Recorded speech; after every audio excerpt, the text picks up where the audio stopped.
Mother's Day is around the corner. Find the perfect gift for the mom in your life with a stunning piece of jewelry from Blue Nile. From timeless pearls to dazzling gemstones, Blue Nile has something she'll adore. Need it fast? Most items can ship overnight. Plus, enjoy guaranteed free shipping and returns. Don't miss our special Mother's Day deals. Save big on the season's most beautiful trends. For a limited time, get up to 50% off by going to BlueNile.com. That's BlueNile.com. I'm Alex Rodriguez. And I'm Jason Kelly. From Bloomberg, this is The Deal. Each week, you'll hear us in conversation with business icons.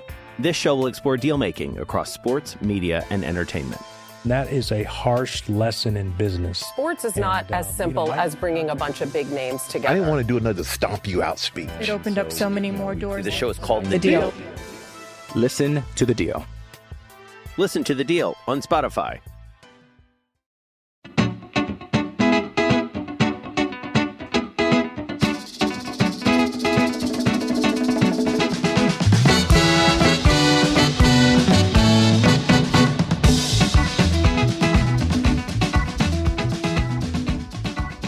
Welcome to this week's Terry's Talkin podcast. I'm David Campbell, your host, and I'm joined by Mr. Terry Pluto the morning after a Cavs playoff loss to the Celtics Wednesday morning. Terry, how are you doing today? Probably better than the Cavs are, that's for sure. They looked exhausted, overwhelmed, all that. I'm just like regular tired. So yeah, we didn't have to fly to Boston on short notice and play a game.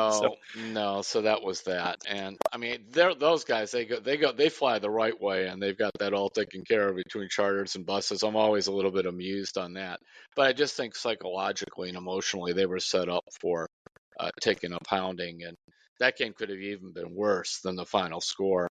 Well, let's get into that, Terry. We also big news with the Guardians this week. Kyle Manzardo, one of their top prospects, has come up and has played 2 games already. We have little Browns we can get into. We have a couple of good foul ball stories from your request a couple of months ago, where those keep rolling in, and we're going to do them in the order we're getting them. But let's delve into the Cavs last night.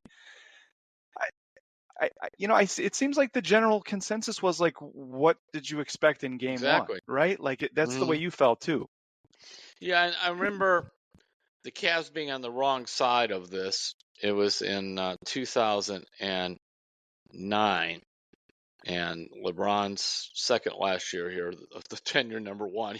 It's like LeBron is like some biblical figure. You'll have to like go to the chapter, the verse, the second book of LeBron versus the first book of LeBron. This is first book of LeBron, chapter 2009, verse game 1, which was when the Celtics and Orlando had this rugged 7-game series, and Orlando prevailed. And then basically a day and a half later, here they are playing in Cleveland, and they came in and dumped the Cavs, and just felt like for the rest of that series, the Cavs were chasing Orlando and never did catch them. That was when Dwight Howard just tore the Cavs up inside. Yeah, carry it farther, by the way, that series then, as story time, led to the Cavs after the 2009 loss in the playoffs to bring in whom for the year 2010? Man, I don't remember who. Shaquille O'Neal. Everybody was yeah. who was near the end. I came in to bring a ring to the king. He came in. He played like 45 games, and but that was the classic. Well, we couldn't stop Dwight Howard. They brought in O'Neal. I forgot whether they traded for him or just signed him. It doesn't matter. And he's overweight and he's hurt, and it was a classic last gasp roll the dice.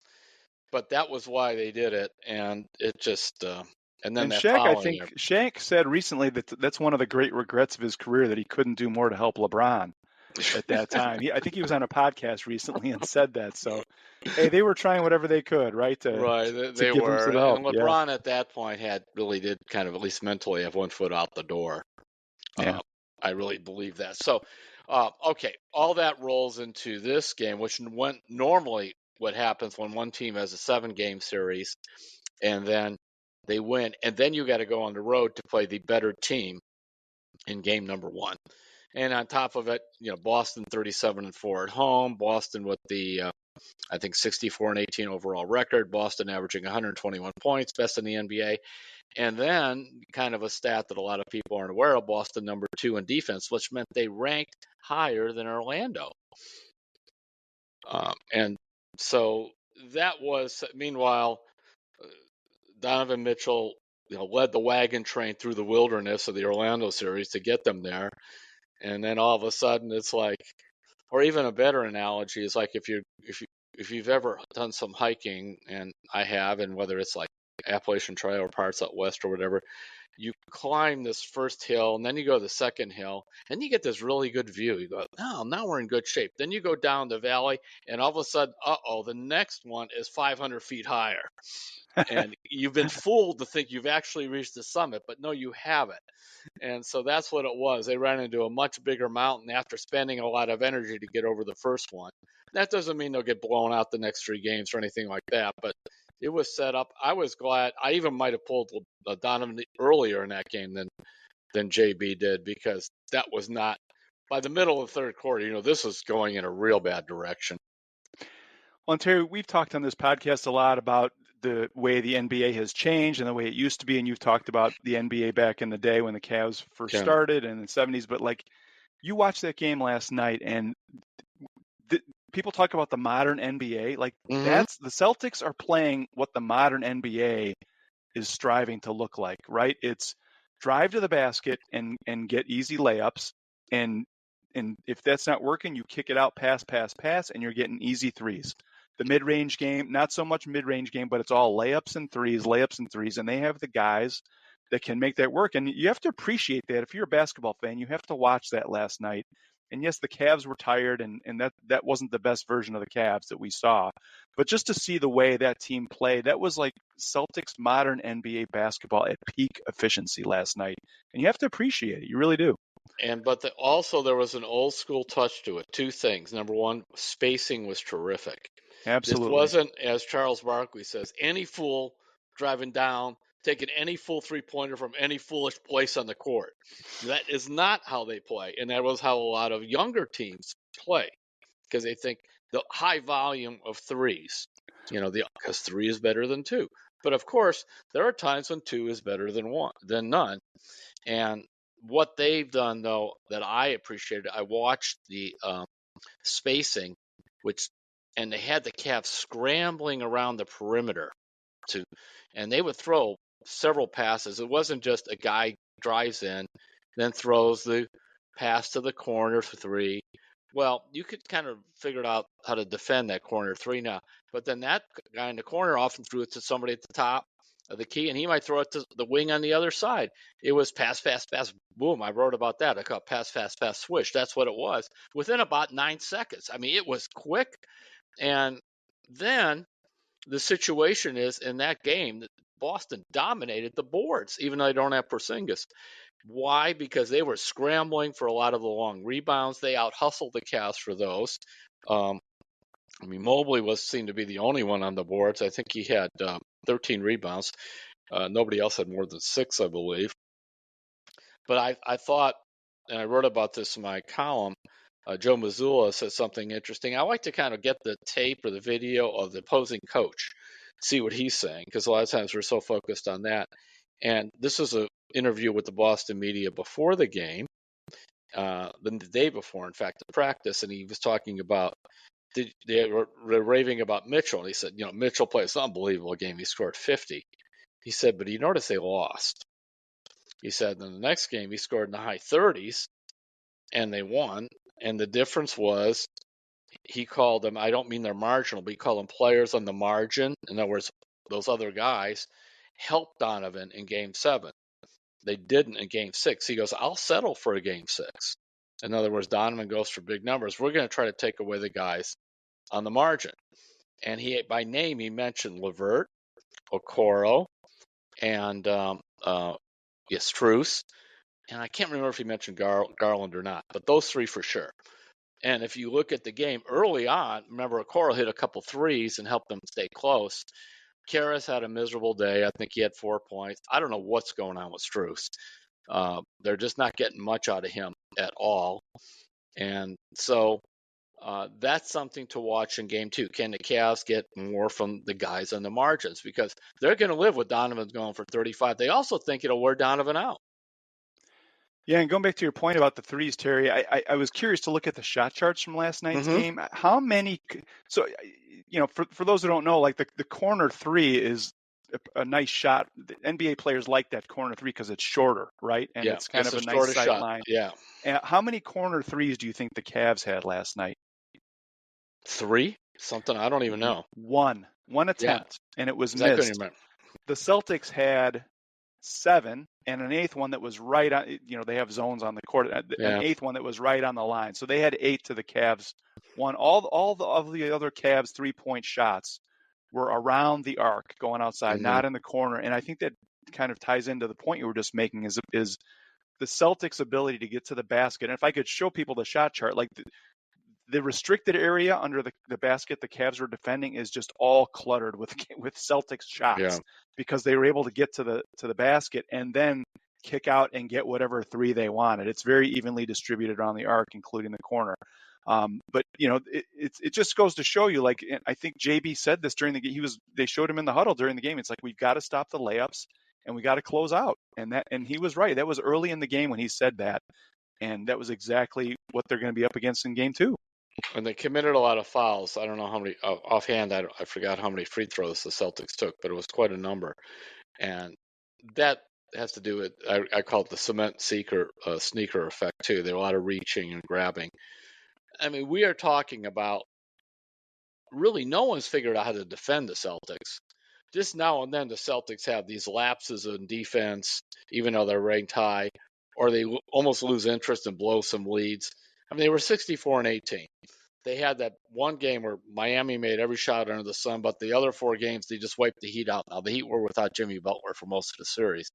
Nonetheless, I mean they've run into a super team, and now I mean regardless of who you would have drawn, so if you were in the other bracket, well then you would have run into New York, or you would run take your pick. Whoever it was. I would have loved to see the Cavs play Indiana. That would have been a nice matchup for them. But Boston and New York are playing a different type of game. Now, their styles are different, but they're just rugged teams to face. So JB said last night in his post game, he said, you're not used to the speed, the spacing, and the shooting of the Celtics until you get to play against them. And I think that was a good point. And now he basically was saying, we understand what this is now. He was talking about how it was a completely different style of basketball from what they saw against Orlando, and it takes us a minute to adjust to it. He wasn't making excuses, but he's saying, like, all right, now we know what this is, and now we can do better against it. He talked about limiting the amount of 3-pointers they take, and you can't wait for the guy to catch the ball before you go close him out on those threes. You got to be there earlier so that he can't get a clean look. What do you think JB needs to do? Do you like those adjustments that he's suggesting? Do you think there's other things he should try? He went to the bench pretty early last night, and I know fans are always like, oh, they got to use more of the bench. But what would you do if you were him going into game 2? What would you try? Prayer and holy candles is good. I mean, for starters, right? Yeah, if you're JB, because you need to. Well, the Bible says, now stay with me. It's not going to go into a Bible lesson, but it says it's in the book of James. Pray for wisdom because he who needs wisdom needs to pray for wisdom. Excuse me. Well, you need a lot of wisdom on this, because what the Celtics are also good at is when you come to close out on them, if they don't pass it, they pump fake and they go to the rim. Again, there they are. There's your layup. They're very good at that. And like, for example, Jason Tatum is a really physical player. And I do think like White, who's coming to his own in Boston, was a pretty good player in San Antonio, but here he's around all these other shooters and it just carries over with him. So yeah, you gotta close out. I don't have any great ideas. I really don't. I would love to see them have Allen, because I think where the Celtics are vulnerable is defensively is with a big guy under the rim who can score. And Moby missed a lot of easy shots. I think he ended up with 17 points, but he missed some easy ones. And that's one that Cornette guy had a good game. But I think what the rebounding was something like 53 to 38. That's embarrassing. I would pound on the Cavs about that. And yeah, I mean, the thing is though, like there were a lot, like it was like with the Knicks last year, there were so many balls going through the basket. I mean, it's easier to get a defensive rebound than an offensive rebound. But like you said, if it's swish, there's no rebounds to be had. But I agree, more guys need to go there. I do agree with that. And you have to help.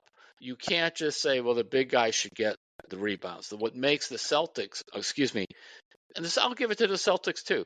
The Celtics, they team rebound, and so does New York. I mean, everybody wishes they had Josh Hart can average 10 rebounds a game in the playoffs, a guard.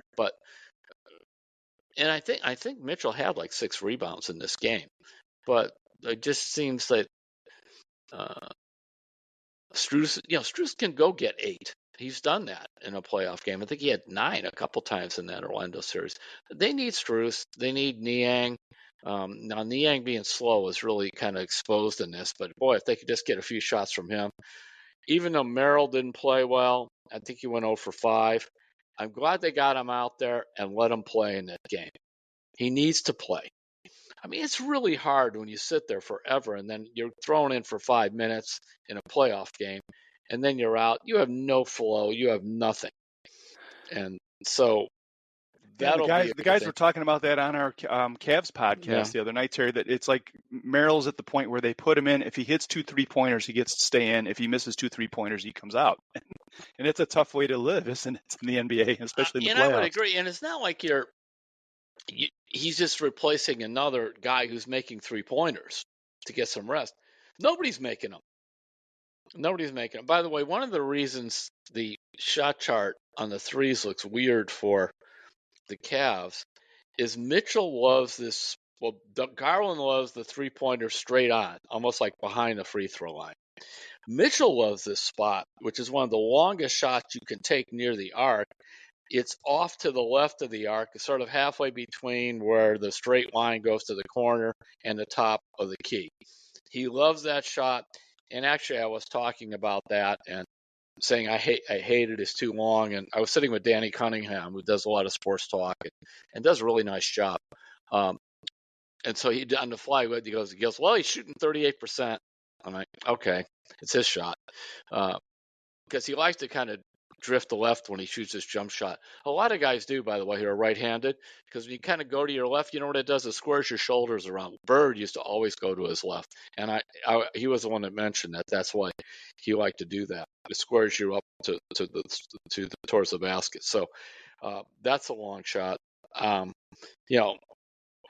But Niang shot, I think, is a career 40% shooter. I know in the playoffs a year ago with Philadelphia, and might be even in the playoffs total on threes. And he's just been horrible. And I love Strus, but it's like he is just not with it. I don't know if that's how much of that is the offense or what. And I also just wonder, remember when Mitchell was running the offense and Garland was out for most of it, but not all of it, the movement they had. I don't know where that went. Yeah, I was just thinking back to that run that the Cavs had when Mitchell was running the point there in the regular season. They had that win streak. And if you're a Cavs fan, you got to be wondering, man, I wonder what this would look like with Jared Allen, a healthy Jared Allen in the lineup, and a healthy Donovan Mitchell, and running that kind of stuff. It's too bad that it can't happen. And I want to say this. I want to say this about Allen. This is my speculation. I know nothing officially on this at all. I've heard nothing because they're silent. But as someone who has broken ribs twice, I can tell you that where they've talked about he's been in excruciating pain. You kind of hear these reports, can't sleep. That's how I was. And as looking at a player who played in 81 consecutive games before Game 5 in Orlando, I don't think he's out, because I'm getting emails. Well, just tape him up. You got some bruised ribs. It's not that. I don't know what it is, but I also know what really bad rib injuries are, and it takes a couple weeks for that thing to calm down because you have trouble raising your arms. It's just, and those of you who've had it, it's just a bad injury, and it's really like there's nothing much they could do. They used to wrap them up, but then they found out that impaired your breathing, and that sometimes led to pneumonia. So that wasn't even a smart move. I went through it in November with 2 cracked ones in the back rib cage, and several years ago I cracked one in the front of my rib cage. And a wonderful story is simply walking out of the restaurant, sliding on black ice and slamming into an SUV in the parking lot. That's a great story. Yeah, if you can't raise your hands over your head, Terry, you can't play basketball, right? Yeah, and that's so because I really like Jarrett, but I'm not counting on him for anything, and it would be nice if he could play, he would be playing. There's no doubt sure. about Yeah, that. Yep. he would be in there. Because even though the lights were too bright or whatever, he wanted to play against the Knicks, and he went in there and he got thrown around. He got frustrated. He didn't play well. He came back with a vengeance during the regular season and into the playoffs. He had a career year. Remember, the first 2 playoff games, he had 39 rebounds total against Orlando, which is a tough team to rebound against. So it certainly would help. But really, this is like Mobley's chance. Mobley can score on these guys. There are shots available to him inside. We're not talking about 3-pointers out there. There are inside shots there. He just has to be. He's learning toughness. And it's funny. I got a email from a guy, and he said I don't know what Kobe Altman and Bickerstaff are doing. Why don't they just bring in Mark Price to like fix his jump shot? And he should be able to shoot and this and that. And I said, well, just for what it's worth. At the same age Mobley is now, Mark Price was a senior at Georgia Tech. And then his rookie year, the following year, he averaged 18 minutes a game, struggled most of the year to the point where they drafted Kevin Johnson in the first round because they weren't sure Price was their guy. So good perspective. Really, we want these guys to get there right away. Just like in Boston, they went through all this frustrations with Tatum and Brown. Even go back to remember when LeBron was beating them with those young guys. And they're at this thing. They haven't won a title since 2008, I believe. And so they're at that. They're kind of like championship or nothing is where they are. Well, can we talk about Darius Garland for a minute here? I'm really interested. I think one of the things I love about the things you've been writing lately, Terry, is like perspective. Like and you were just mentioning it right now with how old these guys are or how young they are. But, people think back to the Bulls of the 90s and the 6 championships, and a lot of people don't remember, like they beat their heads against the Detroit Pistons for years and years and couldn't beat them. And there was like this hardening effect that happened through all those failures where they figured out what it takes and how hard it is and what kind of sacrifice has to happen to win. And I'm thinking of 2 things with Garland that happened within the last few days here. One is the other day when he had that awful first half in Game 7, right? And you were at the game, and Donovan Mitchell went over to him and sat down next to him and put his arm around him, right, and said, listen, we believe in you. Do what you do. We're going to get this done. And it's weird because you don't understand like what that moment means. And I don't want to overstate what this is, but you watch that happen. And then last night, we've talked about this. He has to get hit in the face more than anybody else in the NBA. But he got hit in the face last night, and when he got up from that and waved off, I'm fine, I'm staying in. I kind of thought to myself, like, this is part of the lesson and part of this hardening process. Mm-hmm. And Darius Garland, I think, is starting to understand what it takes to succeed in the playoffs a little bit. And it might not matter this year, but it might matter next year or the year after. I don't know. Did you see any of that? It's kind of like these little baby steps that are happening where guys are starting to learn what it's going to take to be a championship team. I mean, the Bulls, to roll back to that, and the Cavs first played them in the playoffs in '88.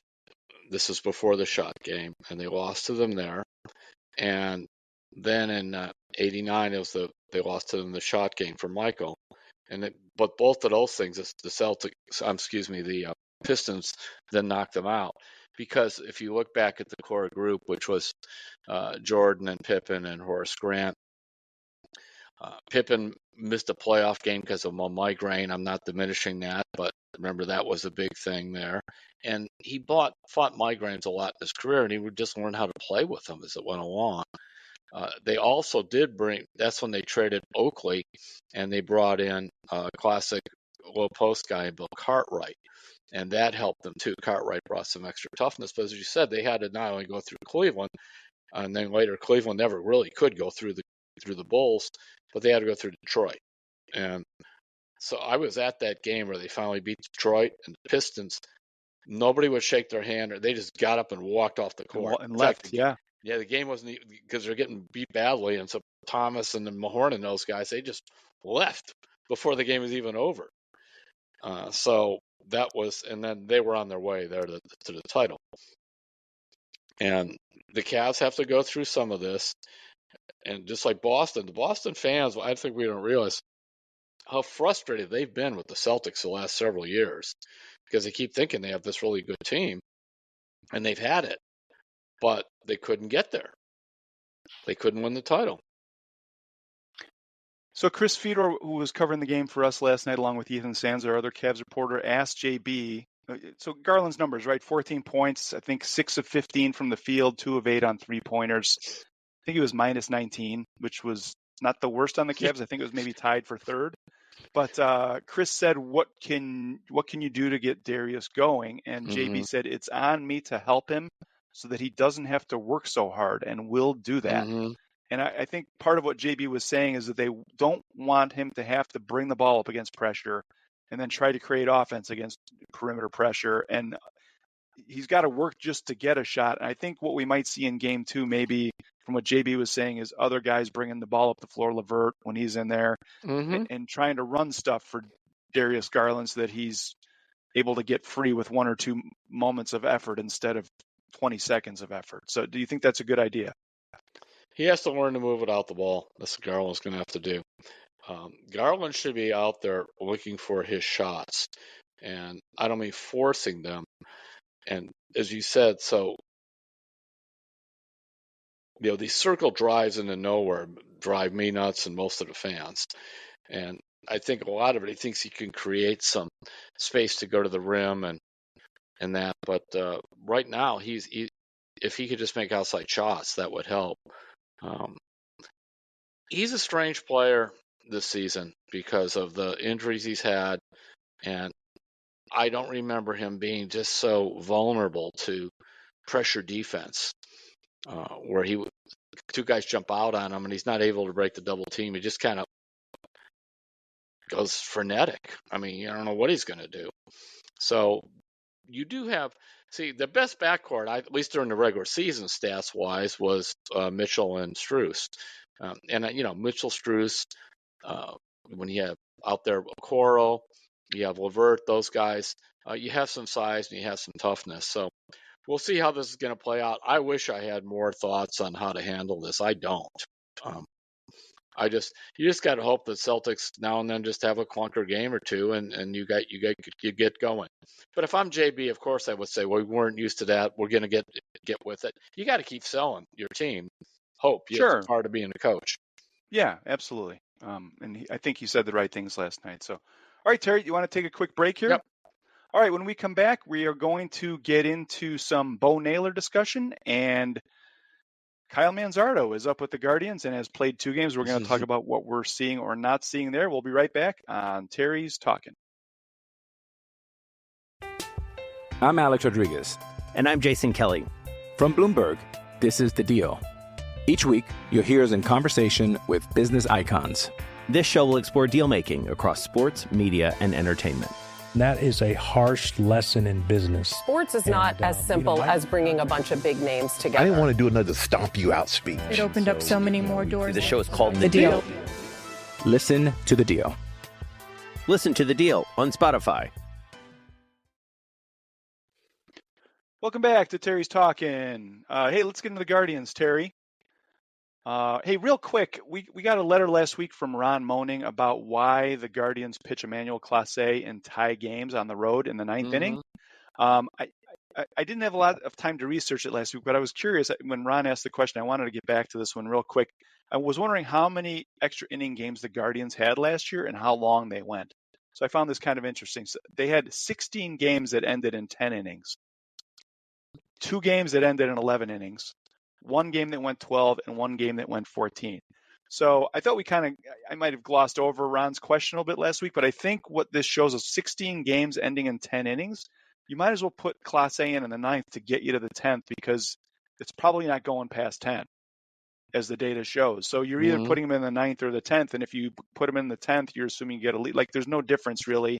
And you might as well use him early to get you to the 10th. So I just wanted to circle back on that. So, and along those same lines, and I was originally in this because I was still getting used to the new rules. It's like you got a guy in second, you got a kind of weaker hitter up there, bunt him over to the third, get a run, easy run that way. But often it seems like you need 2 runs to win. Almost like everybody can score a run. how do you get 2? Right. Yeah, how do you get 2? So do you want to sacrifice that out? So just something to keep an eye on, and I had to readjust my thinking that way. Yeah, well, thanks for that question, Ron. So, all right, Terry, we have a letter here about Bo Naylor from our longtime listener, Ed Cohen, and Ed writes in, and again, he sent this to sports@cleveland.com, which is where you can hit us with any questions, comments, or good baseball stories or whatever you have. So, but anyway, Ed says, after last Thursday night's defensive atrocity in the series finale with Houston, Bo Naylor has the most passed balls of any catcher in the American League. He gifted Houston a run. The same inning, he also failed to take charge on a pop foul that cost Logan Allen an out. No, I'm stopping right there. Okay. That is the brother Josh's ball. It is not the catcher's call on a pop-up, but he's correct on the first part. Go ahead. All right, I will continue. The ball fell between him and his own brother. One would think communication would not be a problem between brothers. It's obviously... What family do you live in? Sorry about that, but that was like a fat batting practice pitch. I had to swing at that one. All right, Ed says it's obviously too early in his career to give up on Bo, but he's certainly being given a pass. He's the worst defensive catcher on the team right now, and he isn't hitting either. 176. Well, I'll update the stats in a minute because these are from last week. And Ed says, should he be sent down to work on sharpening his offense and defense? David Fry has proven he can catch and hit, especially in the clutch. So Bo Naylor's batting average as of Wednesday morning, Terry, 176. He's got a 558 OPS, 91 at-bats, 3 homers, 9 ribbies, and 12 walks with 38 strikeouts. Bo Naylor, where are you at on Bo? This is a classic thing you see in baseball with young players. When you bring them up in the middle of the season or whatever, it seems like they perform better. And then you come back with them the next year and they struggle. And by the way, I may bring up, Jose Ramirez first came up in Francona's first year. So that was 2000 and I think it was 13. He came up in September. So they brought him, I believe, straight up from AA. But that was just to pinch run and do a few things. But yeah. So, but 2014, he opened the season in the minors, then came up and played very well. So 15, he opens the season in Cleveland and struggles mightily, gets sent back to the minors and is down there for a couple months. Then eventually he comes back and he's on his way. So Bo last year came up during the summer. He struggled for a little while, but then after the All-Star break, he did extremely well. I think he hit like 280, some home runs and everything. Opens as they give him the catching job, and I'm surprised at how he's struck out so much and just the problems he's had. And this also goes to, when Naylor was considered a good defensive catcher in the minors, it is a different game up here. And they always talk about how the catchers in the major leagues sort of get overloaded with information on all the things. So I wrote about it a little bit this past Sunday, and because I was trying to find out from my sources if they were thinking about sending him down, and the answer is not yet, but it's a possibility because as Mr. Cohen mentioned, Fry's hitting, and Fry has surprised everybody in the organization with how good he's looked behind the plate, and Austin Hedges will never hit, but he can catch, and so I mean. Actually, if I got a guy batting 176 and my catcher, I'd rather be Austin Hedges. To tell you the truth, I really just would, because I know I'm going to get all the other stuff. So I think it's going to be it's an internal discussion they're going to continue to have, especially if he doesn't start to show some life. I do think, Terry, yeah. Levestida is the AAA catcher. I think he's hitting about 250. I don't particularly like him a whole lot. I'd rather do the Fry Hedges thing if that's what they want to do. Yeah, sorry to interrupt you there. I was just going to Yeah. say, with the Guardians, 23-13 as of this Wednesday morning. I think they have a 2.5 game lead on the Royals. Things are okay, right? Yeah. It's not like the season is starting to slip away and they're going in the tank and the wild, they don't have a shot at I think this team would love to make the wild card even at this point, given how young it is and what they're trying to build here. But so they have time. They have time to let Bo Naylor not catch as much, and they have options, like we were just talking about, and like Ed was pointing out, they have other guys who can catch, and so maybe Bo Naylor doesn't catch as much for a while until he gets it back, or maybe they move him around and let him DH some Sunday afternoon. They have options here, and they have a lead, and they're playing really good baseball. Now, to be fair to Bo, two other stats that he's thrown out 29% of the base runners, which doesn't sound high, but the American League average is 22%. Baseball Savant, I think it is, keeps this thing called framing, and it's a big thing I hear from the Guardians all the time. And Bo was 6th or 5th in the American League, and framing means how a pitch comes in. Do you help your pitcher get the borderline pitch framed? Do you frame it so it looks like a strike? I don't know. They got some AI robot deciding what is or isn't, but Bo's pretty good at that. So I was told that's another reason they're not rushed, because I said, well, the guy's not hitting, and then he's got the 4 pass balls in this. And they said, well, you got to go dig a little deeper, there and look at that. So that's the key thing. It's now what's Freeman hitting, 190 or something? Freeman is hitting 196, 624 OPS. So we had a discussion, are you worried about that? And they said, not right now, to your point. It's a long season. He's a young player. And he's also giving us a very good center field. So we don't feel that it's a defensive liability at all. In fact, he's been a plus. He's not Gold Glove, but he's been a plus. And we think he can hit. So we're going to be patient and see how that plays out. And last I saw Miles Straw, we'll look it up as we're talking, was hitting 245 or something at Columbus. I mean, it's not like he suddenly went down there and then figured things out. So those are two things that are going on in terms of players to come or go. But I don't think that they're sold on they got to keep Bo up here all year at all. All right. Well, it's very early in the stage for Kyle Manzardo. We're not having those kinds of discussions. The Guardians brought him up on Monday, and he's played 2 games. He's the number 2 prospect in the Guardians system. Was tearing it up at Columbus.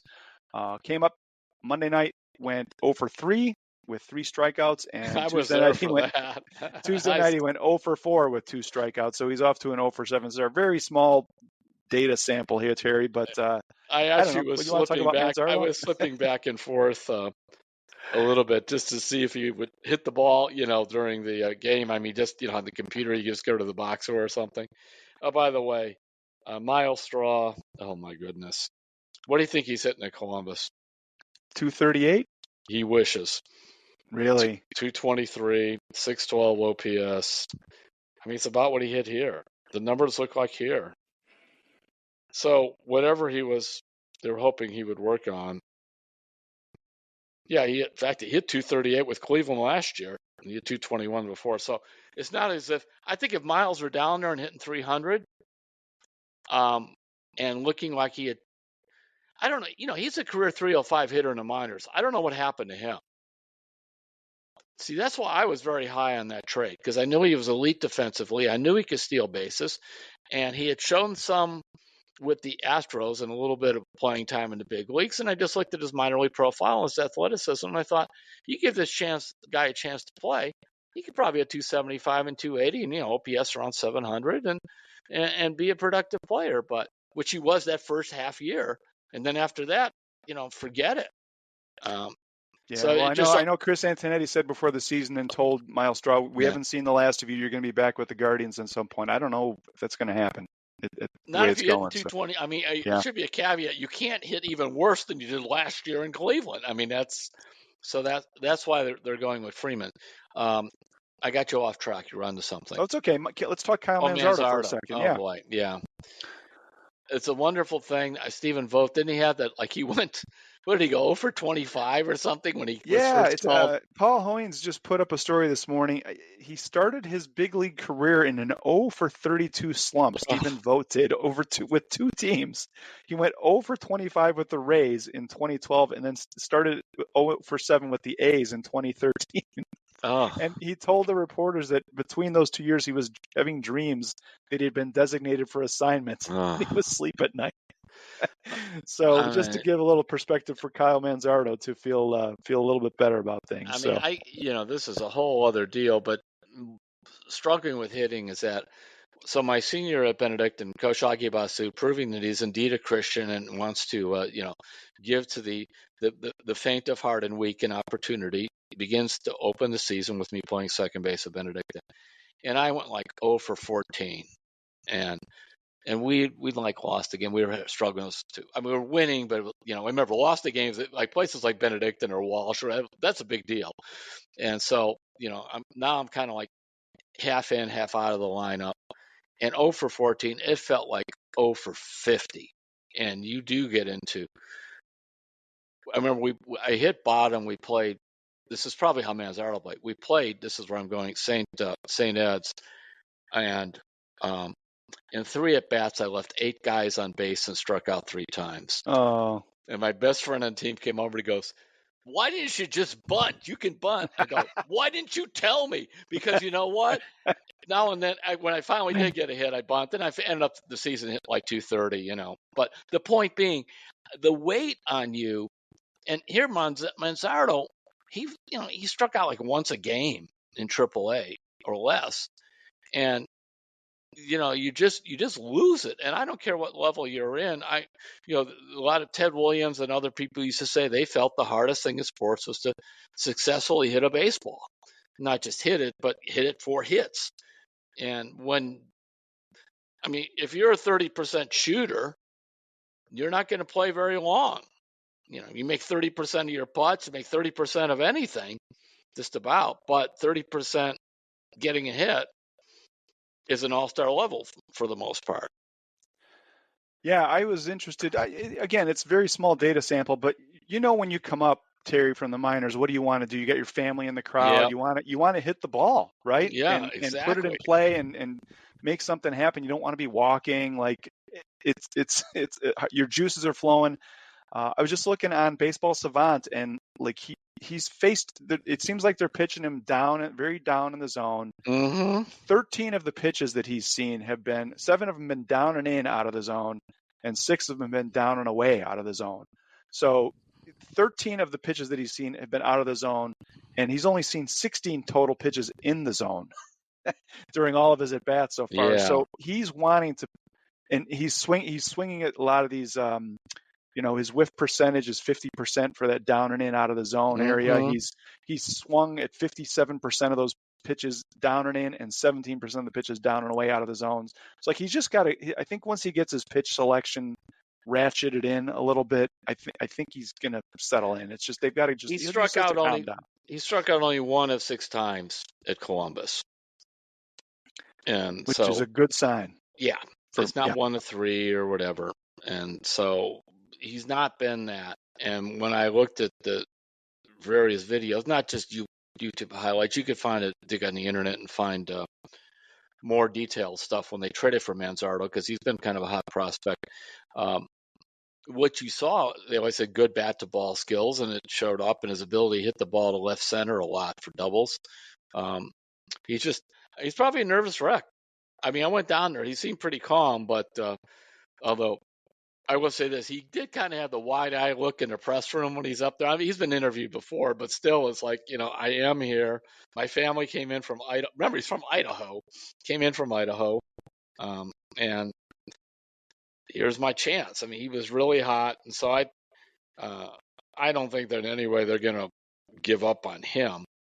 The weird thing, by the way, because I'm sitting with Paul Hoynes and talking to Vogt about him, and I asked him, well, is he going to play much or what? And, oh, yeah, we're going to play him in DH. And I said, what about the field? He says, yeah, he's going to play some first. He goes, and we're going to work a little bit with him in the outfield.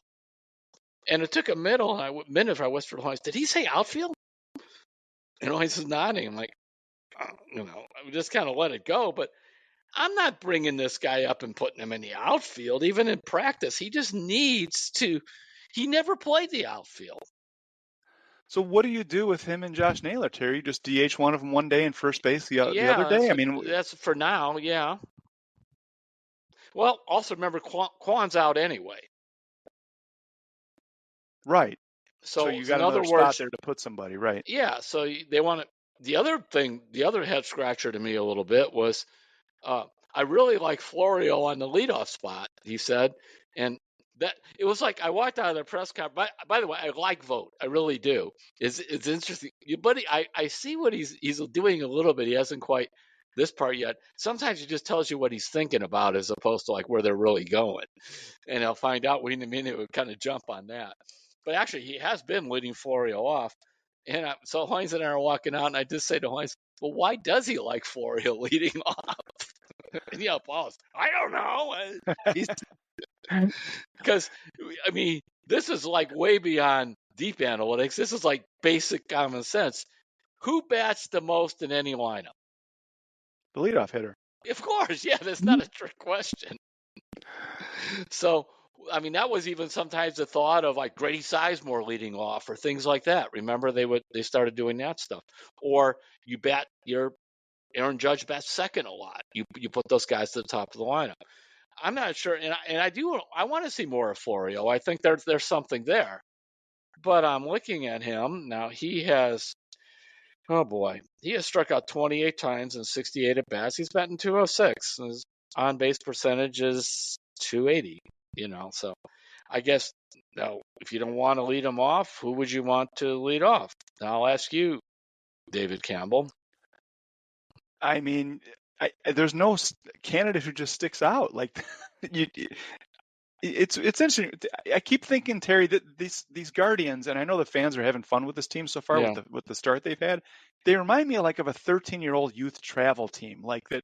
Hey, today, you know what? Everybody needs to play everywhere. You need to be able to play every position. Today, go out to right field and just, we're going to pick it up as we go, and it'll be good. It'll be good for later. It's good that you know how to do this. Mm-hmm. So they could put anybody up there. I do have a candidate. All right, let's hear it. His on-base percentage is .333, and now the hard part there is he's also hitting almost 400 with runners in scoring position, and that's Jimenez. So that would be a possibility for me. And it's not what I prefer. The problem, of course, is they can't find a fifth hitter to save their life. Although, if you wanted to, and he has played some outfield, David Fry. Somebody needs to bat behind Josh. Because the reason Jose, while his batting average isn't all that high, Jose, he's got 30 RBIs, 7 homers, is because Josh Naylor's hit behind him, and he's not being walked all the time. In fact, Jose has 9 walks. Brian Rocchio has more walks than Jose. How about that? Naylor leads with 15 walks. Rocchio's got 14. I mean, Rocchio actually, but I don't think he's ready for it. Has got a .313 on base percentage. You could possibly do that, but that would be my only thought. David Fry is playing in 22 games. I mean, we might see more of him. I think you're right. His swing looks really nice and compact. He's not trying to hit home runs. He's got 4 doubles in that. Meanwhile, Florio's your leadoff guy, and I guess it's a thought. I don't know. Well, and Stephen Vogt has said he doesn't want guys thinking like, "Oh, I'm the leadoff hitter today. I need to do X, Y, and Z." And today I'm batting third. He's just telling guys, "Go up and take your at bat." I think doesn't matter where you're hitting. I'll tell you who they would like to do it, but he hasn't hit enough to earn it at all. Would be Freeman. If Kwan's not there with Freeman, that would be his. He's a 311 career hitter in the minors. He's not super fast, but he's got some speed. But he just is not he's not hit. I'll tell you it's been a bummer for them because they could really use him now.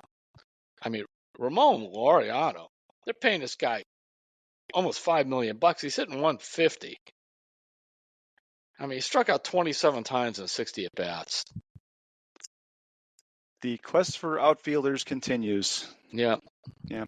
All right, Terry, anything else on the Guardians you want to get into here? You're a little bit worried about the starting pitching. I mean, you saw, I don't know what's going on with Logan Allen, but he really struggled against the Tigers. And we all knew Ben Lively could end up being the second best starter on the staff, if not the first. Didn't you see that coming? Absolutely. Didn't everybody? Yeah. I mean, that is the thing about baseball, especially early in the season, the stuff that happens. I mean, Ben Lively is there, but he's got his his 2.08 ERA and 4 starts. So, and they're seeing some good signs from Tristan McKenzie now. Yes, so that's where it was going. That's a positive thing. We'll see how BB does. I was happy that Carlos, got through 6 innings the other day. I mean, who would think after 7 starts that Carlos Carrasco have a better ERA than Logan Allen? And neither one is very good. So that'll be a big thing to see. Nonetheless, these guys, they hustle, they're fun. I just hope they keep it up. It's neat because, like, the Royals are good. Nobody saw that coming. Tigers are not bad. Your White Sox are really a good team, David. Best team in AAA. All right, Terry. Well, the Guardians are finishing their series against the Tigers out at Progressive Field this Wednesday afternoon at 1:10, and then they have a trip coming up. I didn't say road trip. That's right. Al Lebowitz will come back from the grave to yell at you. That's right. They're at the White Sox. No such thing as a road trip. Is it on the road or on a trip? Thank you very much. They'll be playing 4 baseball games in Chicago against the White Sox, and then they have 3 baseball games against the Rangers in Texas before they return on the 17th for a series against the Twins. So, all right, Terry, we have a few minutes to talk Browns here. I know you're interested in Jerry Jeudy and how he's going to fit into this offense, and there's kind of this offensive reinvention happening out in Berea this offseason with Ken Dorsey, and they're kind of trying to imagine what they want to change, things they want to add. What do you think Jerry Jeudy's role will be, and what will he bring, and what are you looking for from him? Well, I've been checking with some top Browns people, and I know Mary Kay has also in Dan Lobby. So we've been hearing different things, and at least from my perspective this is Andrew Berry's guy. He's wanted him. He believes in him. He thinks that he's got, Berry loves separation, in other words, to get away from the defender.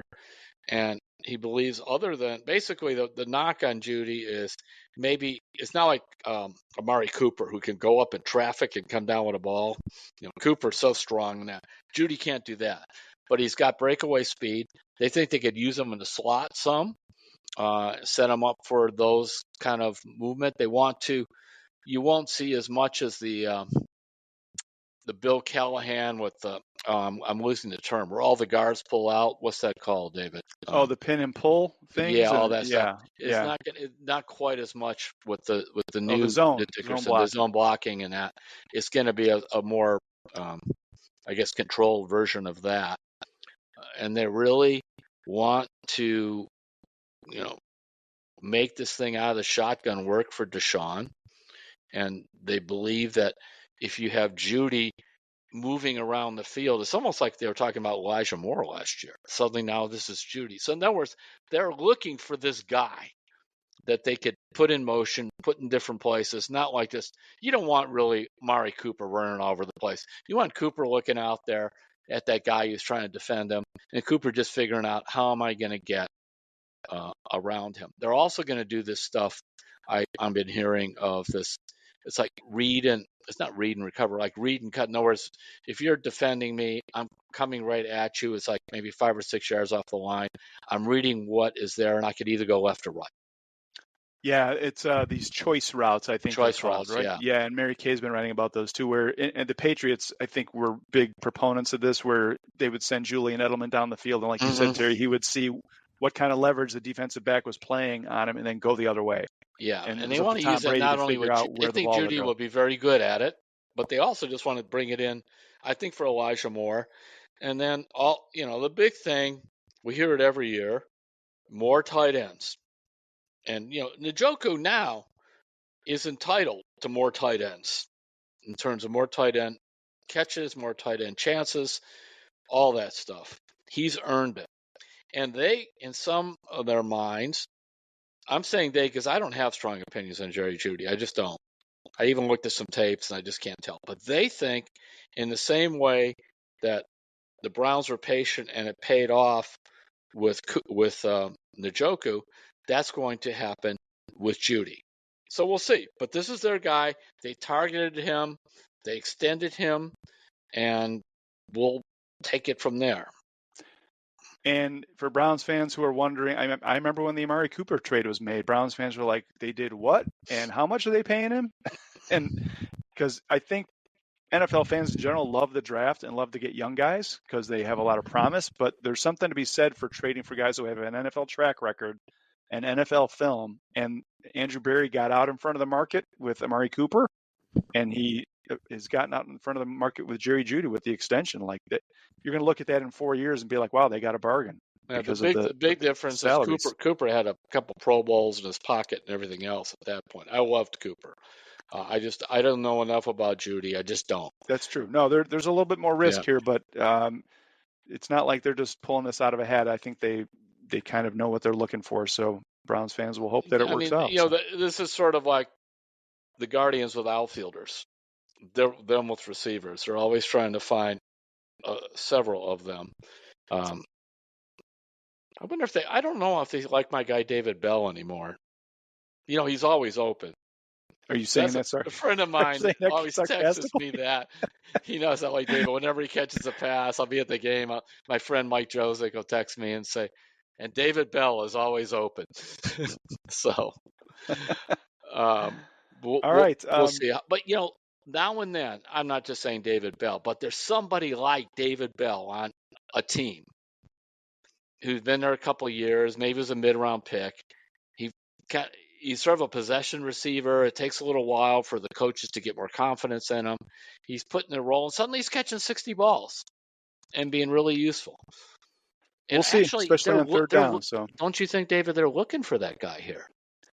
The thing is, I don't think David Bell. We were talking about separation with Jerry Jeudy. I don't see David Bell getting separation. That's right. I don't, and that's why they don't. He's got great hands, and I think they realized they needed some separation in their receiver core. And this is a guy they targeted, and I'm sure they think, okay, I forgot what the pick was, a fifth or sixth or whatever it was, and if it doesn't work, that's it. If we overpaid him, fine, we'll work it out. Because this is a blessing of the Haslams. They are willing to front load a lot of these contracts to help with the salary cap. So that doesn't mean you could completely avoid it, but to help with it. And then as for Hall from Ohio State, they love him. They just think that he's the ideal tackle for the Schwartz defense, and that he won't be playing over center as much like he was at Ohio State.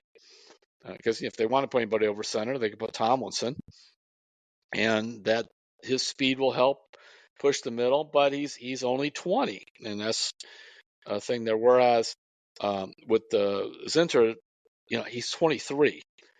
They think he's NFL ready. You just got to get better from a broken. I mean, it's funny. This shows how tough football is a game, and hockey is probably the same way. It's not a big deal. It's just a broken tibia and fibia. It's just a broken leg.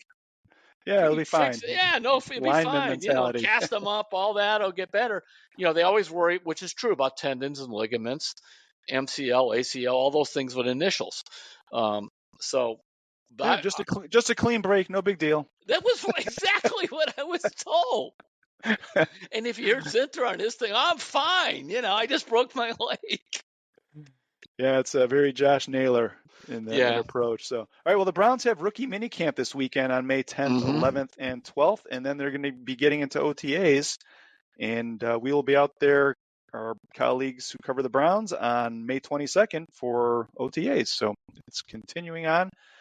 All right, Terry, I did want to mention your new newsletter, and Terry is writing a weekly newsletter. You can sign up for it at cleveland.com/newsletters. I love the way you're handling this, Terry, because I think you're giving readers like a little bit of a look behind what you do every day and kind of how you think as a columnist. And I think it's really worthwhile to sign up. Do you want to talk for a second about the approach you're trying to take with this newsletter? It comes out every Wednesday at noon. So in the past, the newsletters were just taking all the stories I wrote for the week and sending them out there. And, really what we want to do is especially as we go on to reward our subscribers. And so they were talking about different things. And I said, well, I'll just write one. And many, many, many moons ago, so we're probably talking more than 20 years ago now, I wrote a newsletter in the early days of the Akron Beacon Journal that people could sign up for and email, and they get it in their mailbox email. And it was interactive with readers, but a lot of times, it would be talking about why, say, I took a certain approach to a story or whatnot. And one of the things I wrote about here is the rush always to off with their heads or not, thumbs up, thumb down on a coach or whatever. You can't wait till the end of it. You got to do it now. And it comes out of a lot of the media. Like if you do a lot of these national media shows or whatever, they want a hot take. I mean, I remember I got an email, a couple from some fans said, I was just watching ESPN and Kendrick Perkins, this is like the playoffs are still a month away. Kendrick Perkins says the Cavs have no chance in the first round. I don't care who they play. And Donovan, their main guy doesn't want to be there, and he won't give them anything in the playoffs or something like that. So I started answering, okay, fine, let's just cancel the season now. Kendrick Perkins said it. Kendrick Perkins learned that one way to get it, and he may feel that way, may have felt that way too, but don't be afraid to go out there. Just like when he was playing, he wasn't afraid to knock somebody on their butt. Well, do the same thing there. But what kind of comment is that? I mean, let them actually play the playoffs. Yeah, I think the real fans in Cleveland, Terry, like if you're a national person on a morning show, you have to say something that kind of is interesting and maybe even controversial. The people who know the teams are the ones who are in the town covering it, like you and all of our beat writers, everybody who's there every day. They know what's going on with the team. The national people are just handpicking things and forming opinions. And if you were around, that's a lot of the value being a subscriber to cleveland.com. Yes, And if you're around Donovan Mitchell at all, you know that losing in the last three playoffs in their first round ate him up. I mean, that's why you saw those were like epic performances in game 6 and 7. And he's dragging his team with him because he knew personally it mattered to him. I don't care if he was wearing a Cleveland uniform, a Utah uniform, or New York or whatever. He did not want to lose in the play. It was personal. It meant something to him. And I think all I've seen for 2 years with Donovan Mitchell is good stuff. The way he handles himself. And so those are things that, we talk about there. Then I'm going to use it also to solicit comments and like maybe ideas I have for faith columns or letters like that. We mentioned, the different, like for example, this upcoming faith column, I asked people for Mother's Day stories. What was special about your mom? And so I got some from my newsletter, and then I pulled a couple off my Facebook page too. So because I like to get the interactive, because I know sometimes the best stories come from my readers. All right, well, check out cleveland.com/newsletters, and you can sign up for Terry's newsletter. We appreciate you looking into that. So, all right, Terry, speaking of reader interaction, going back to your idea, we do have a couple more foul ball stories that people have sent in. This came from a discussion we had a couple months ago. And again, if you want to hit us with one of those, you can send it to sports@cleveland.com. Our first one came from Rich Buchanan in Fairview Park, and Rich says, Ripley would not believe it. On my late father's 80th birthday, August 31st, 1999, I took him to see the Angels at Jacobs Field. We had front row seats on the first base side just outside of the netting. Lieutenant Burwell Buck Buchanan, a C-47 pilot in World War II, was still in excellent health and retained his cat-like reflexes, honed from playing stickball on the streets of Brooklyn, New York. On the mound in the sixth inning for the Angels was Chuck Finley with David Justice at bat for the Tribe. Swing and a rocket of a foul ball was heading right for us. In the 2 seconds after the swing, I looked at my dad and I said, "Where did it go?" He calmly showed me his hand holding the ball and said, "You mean this?" Wow. I didn't even see it, but the old pilot showed his reflexes and vision were still top of the class. To cap off the night, Justice charged the mound in the 8th inning after getting plunked in the ribs by Troy Percival. The Indians went on to win 14-12, a game I will never forget. That's a great story. Thanks for that, Rich. And our last one here is from Bill Schuler. And Bill writes in, he says, "Hey guys, in the early and mid 60s, my dad and I went to Indians games at Municipal Stadium several times a year. For sure, when they played the Yankees, he liked to get there early to watch batting practice. He liked to sit in the lower deck box seats along the first base line. One time, an usher tracked down a foul ball, had Jimmy Dudley sign it while he was doing on-field interviews, and brought it to me in the stands. I was thrilled. It's one of my fondest memories, and I'll never forget the kindness from that usher." And Jimmy Dudley is in the Hall of Fame. He was to the Tribe in the 50s and 60s. He and Bob Neal, when I was a kid, that's who I listened to. And I later learned that they couldn't stand each other and they never talked to each other after the first couple of years, because the story there is Pete Franklin comes to town and he's new a talker. So he goes to the game, like third day in town or something, and he sits down. They kind of said, "Well, you sit between us." And then he notices like Neal would talk to him and Dudley would talk to him, but they wouldn't talk to each other. And then, like, sometimes when one was on the air, the other one just got up and left totally. And so later on, he said he learned that that's how it went. And so, but you couldn't tell from listening to them. There was no indication, huh? No, but they didn't interact, but you just didn't think. Of course, I was like 8 to 10, who knew? I thought Dudley was the much, much better broadcaster. I didn't think it was close. Dudley is in the Baseball Hall of Fame, by the way. So, and he ended up later moving to Tucson. I think he did a lot of University of Arizona and some other stuff. So, all right. Well, I think we're done for this week. Terry, anything else you want to mention real quick? No, we'll just leave it at we know all brothers get along. By the way, rule number 1, though, is not there, but when that ball, the catcher doesn't take command on it. The infielder always does. In the same way, like when there's a pop-up and the outfielder's coming in, if he could get it, he needs to yell right away. It's hard.